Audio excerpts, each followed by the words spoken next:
పాత బస్తీకి వెళ్లే దమ్ము నీకు లేదా అని హైడ్రా కమిషనర్ రంగనాథ్ ని ప్రశ్నించిన ఎమ్మెల్యే ఏలేటి మహేశ్వర్ రెడ్డి. అలాగే హైడ్రా కమిషనర్ రంగనాథ్ కి పని తక్కువ, పబ్లిసిటీ ఎక్కువ అని బీజేపీ ఎమ్మెల్యే మహేశ్వర్ రెడ్డి ఆరోపించారు. ఆయన పబ్లిసిటీ కోసం పాకులాడతాడని విమర్శించారు. చెరువులో నిర్మించిన ఓవైసీ భవనానికి 6 నెలలు సమయం ఇచ్చిన నువ్వు మరి నాగార్జున ఎన్ని కన్వెన్షన్ కు అలాగే పల్లా ఇంకా మర్రి రాజశేఖర రెడ్డికి ఎందుకు సమయం ఇవ్వలేకపోయావని ప్రశ్నించారు. పాత బస్తీకి వెళ్లే దమ్ము కాంగ్రెస్ గవర్నమెంట్ కి రేవంత్ రెడ్డికి లేదా అని సవాల్ చేశారు.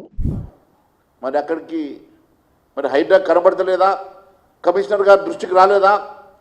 కమిషనర్ గారు మీకు దమ్ము ధైర్యం ఉంటే మీరు వెళ్ళేసి సల్కం చెరువులో ఉన్నటువంటి ఓవైసీకి సంబంధించిన భూముల్ని, ఓవైసీకి సంబంధించినటువంటి బిల్డింగ్ని కూలగొట్టి దమ్ము ధైర్యం మీకు ఉన్నదా?